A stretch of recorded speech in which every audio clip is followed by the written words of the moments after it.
कम हो गई एयरफोर्स की फाइटर ताकत। 1965 के बाद पहली बार हुआ ऐसा। वायुसेना प्रमुख की चेतावनी से हड़कंप। क्या इंडियन एयरफोर्स की ताकत कम हो गई है? एयरफोर्स बुरे दौर से गुजर रही है। इन सवालों को सुनकर हर कोई चिंतित होगा, लेकिन लोगों को यह भी समझ में नहीं आ रहा कि आखिर ऐसा हो कैसे सकता है। तो आपको बता दें, हकीकत में वायुसेना के पास फाइटर प्लेन की ताकत ऐतिहासिक रूप से कम हो गई है। हैरानी की बात तो यह है कि भारत के फाइटर प्लेन की क्षमता साल 1965 से भी कम हो गई है। बाकायदा इस पर air chief marshal Amarpreet Singh का भी बयान सामने आया। उन्होंने कहा कि जो कुछ भी हमारे पास है उसी से लड़ने को प्रतिबद्ध हैं। साथ ही एयर चीफ मार्शल ने कहा कि हमारा ध्यान मौजूदा एसेट्स के संरक्षण और कर्मियों को उनके सही तरीके से उपयोग करने के लिए ट्रेनिंग देने पर है। लेकिन यहाँ आपको एक बात ये भी बता दें कि फिलहाल एयरफोर्स के पास 42 स्क्वाड्रन की स्वीकृत क्षमता है। ये संख्या सीमा पर खतरे की स्थिति को देखते हुए विस्तृत विचार विमर्श के बाद स्वीकृत की गई है। लेकिन पिछले कुछ सालों में इसमें लगातार कमी आई है। इसकी वजह है कि पुराने सोवियत युग के फाइटर प्लेन रिटायर हो गए हैं और उनकी जगह नए प्लेन को लाने का आदेश नहीं दिया गया है।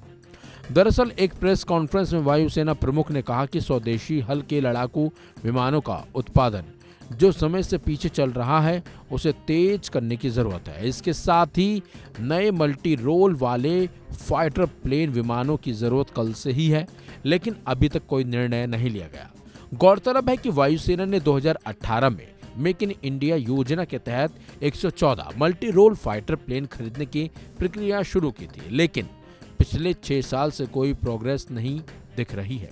इसके साथ साथ वायुसेना प्रमुख ने लड़ाकू विमानों की कमी को स्पष्ट रूप से बताते हुए कहा कि ये कोई थोड़े समय की बात नहीं है कि हम रातों रात सामान खरीद सकते हैं। इसमें समय लगता है, सिर्फ सिलेक्शन ही नहीं बल्कि शामिल करने में भी समय लगता है। इसके साथ ही उन्होंने कहा कि अगर हम 2 या 3 स्क्वाड्रन शामिल भी करते हैं तो निश्चित रूप से उनका इस्तेमाल करने में सक्षम होने के लिए ट्रेनिंग में समय लगेगा। इसलिए हम इस समय जिस चीज पर ध्यान केंद्रित कर रहे हैं वो ये है कि हमारे पास जो कुछ भी है हम उससे तुरंत लड़ने में सक्षम हो। वहीं पुराने रिकॉर्ड के मुताबिक 31 स्क्वाड्रन की मौजूदा ताकत 1965 के बाद से भारत की सबसे कम ताकत है। जब पाकिस्तान के साथ युद्ध लड़ा गया था 1965 के युद्ध के बाद ये संख्या लगातार बढ़ती गई और 1996 में 41 स्क्वाड्रन तक पहुंच गई। जैसे जैसे विमान की रूपरेखा बदलती गई 2013 में ये संख्या घटकर 35 रह गई और तब से लगातार कम होती गई और कहीं ना कहीं एयरफोर्स की ताकत भी कम होती जा रही है। हालांकि इस पर भी भारत सरकार काम कर रही है। अब देखना होगा कि स्क्वाड्रन की संख्या कैसे और कब बढ़ती है। इस खबर में बस इतना ही। अपडेट्स के लिए बने रहिए वन इंडिया हिंदी के साथ।